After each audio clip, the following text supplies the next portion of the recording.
sumber daya manusianya menjadi kekuatan yang bisa kita andalkan melalui pendidikan. Tim-tim merupakan duri. Tim-tim merupakan duri. Jadi di dalam hal itu, dalam keadaan keras itu saya harus menyelesaikan secara tuntas. Mencari yang terbaik dari yang terburuk. Dari segala yang buruk itu, mencari saya jalan harus terbaik. Kembali ke reality. Realitasnya ialah bahwa tim-tim dipersoalkan. Tapi Bapak mengambil risiko ya pada saat itu ya. Meskipun sekarang kita memang sudah enak, sudah selesai urusannya, tapi pada saat itu merupakan satu risiko yang Pak Habibie ambil. Oh ya, seperti kalau orang mempunyai kaki, dan kaki diamputir, itu risiko juga kan.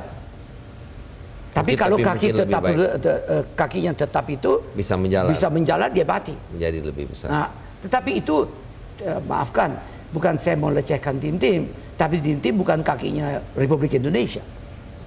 Karena Republik Indonesia besar dan tidak termasuk NKRI. Tapi lain. Provinsi-provinsi lain yang di wilayah NKRI itu bagian benar-benar dari Indonesia. Bukan saya mau membeda-bedakan. Karena memang waktu Republik Indonesia diproklamir adalah yang diproklamasikan adalah kemerdekaan dari bekas Hindia Belanda yang namanya Netherlands India. Dan itu dari Sabang sampai Merauke. Tidak termasuk Brunei, Sarawak, Singapura, tim-tim, tidak. Itu. Dan seluruh bangsa Indonesia berjuang untuk hal itu. Pak, kita jadi dua hal. Pada waktu Bapak mengambil keputusan untuk memutuskan untuk diadakannya pemilu, dipercepat pemilu. Satu keputusan yang besar, satu keputusan yang berat, satu keputusan yang berani. Ya, saya jelaskan sama Anda. Kalau kita pelajari mukadimah dari Undang-Undang Dasar 45 dan Undang-Undang Dasar 45 sendiri, maka bangsa ini memang dari awal yang dia inginnya adalah demokrasi, kedaulatan rakyat.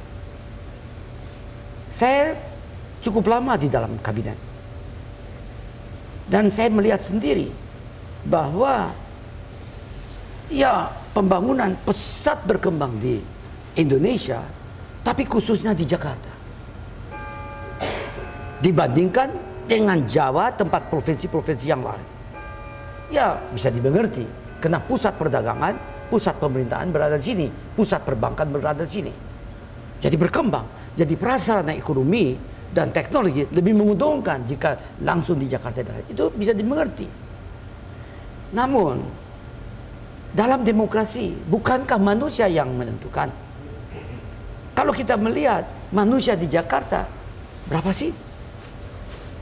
5-10% katakanlah. Dari total penduduk. Dari total penduduk Indonesia. Orang mengatakan 8 juta, kemudian dengan Jabotabek mungkin menjadi 12 juta ya. 12 juta, katakan 6%. Kan kita harus sadari demokrasi itu kita harus memikirkan 100% kan, bukan hanya 6% kan. Ya.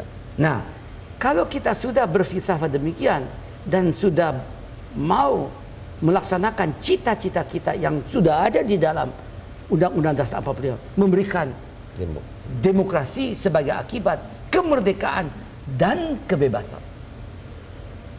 Itu yang Bapak lakukan. Maka tidak ada jalan lain. Kita harus laksanakan proses otonomi daerah. Misalnya, proses memberikan legitimasi yang baru kepada wakil-wakil rakyat dengan undang-undang yang baru. Undang-undang ialah dahulu partai itu hanya terbatas pada 2, P3 dan PDI, dan Golkar bukan partai.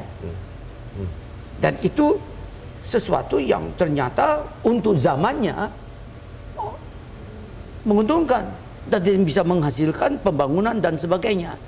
Tapi tidak sesuai lagi dalam suatu keadaan yang mengandalkan pada SDM yang harus merdeka dan bebas. Oleh karena itu kita harus merubah sistemnya. Jadi waktu itu saya mengusulkan, saya datang ke DPR dan mengusulkan agar supaya dilaksanakan sidang istimewa MPR. Di mana pada sidang istimewa MPR itu disasari bukan pemilihan wakil presiden, nanti ribut, tetapi memberikan dasar-dasar hukum untuk reformasi itu sendiri. Misalnya ratifikasi dari hak asasi manusia dan sebagainya. Misalnya yang paling penting, yang sangat penting, perubahan GBHN disesuaikan karena attitude, maksud saya ialah mengadakan pemilu dan memberikan dasar hukum bagi nanti bisa lahirnya partai-partai yang bukan akibat instruksi dari atas, top down, tapi proses dari bawah, bottom up. Pak, keputusan-keputusan yang begitu besar pada waktu Bapak ambil, kalau orang Inggris mengatakan, did you feel lonely when you were making those decisions? Bapak terasa disendirikan mengambil keputusan sendiri? I was very lonely. Saya menampung banyak masukan karena seperti saya katakan, presiden itu bukan tahu banyak, tahu semua. Karena yang masukkan itu tidak semua berkualitas, tapi masuk. Tapi Anda harus memiliki suatu sistem. You have to go back to your room. You have to think about what everybody says.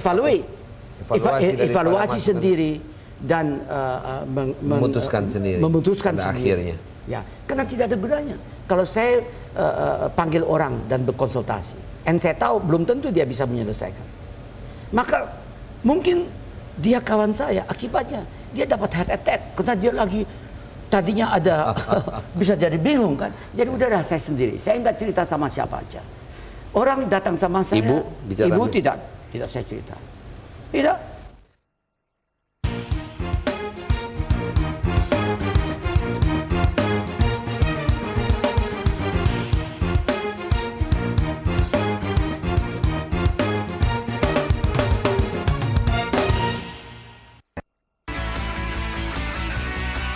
Everyone has a right to basic education, no matter where they live in Indonesia.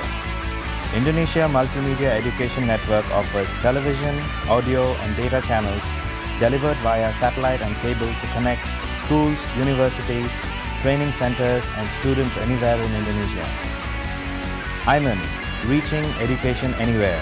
Email us at iman@jdiateam.com for more details. IMAN is a Jaring Data Interactive service.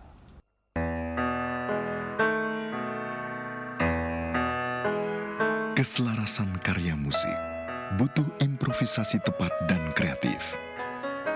Bisnis Indonesia, padat inspirasi, mendukung improvisasi bisnis Anda. Mainkan harmoni bersama kami, ciptakan sukses baru bisnis Anda.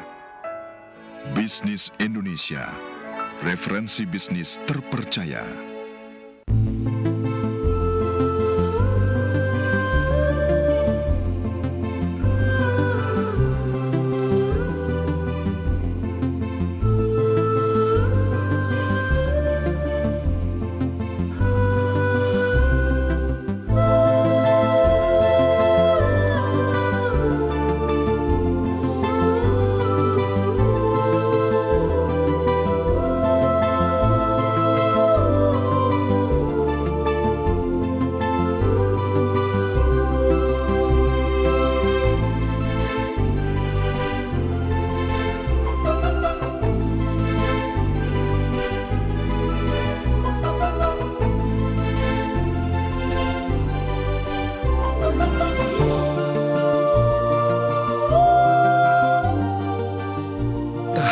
BCA untuk kenyamanan hidup Anda.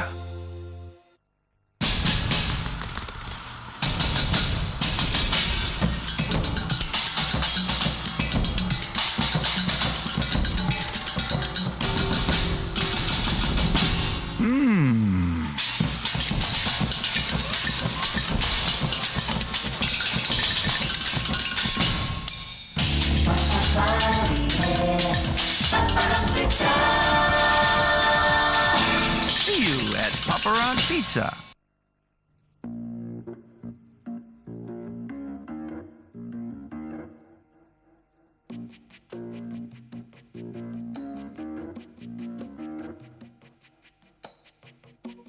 What is about?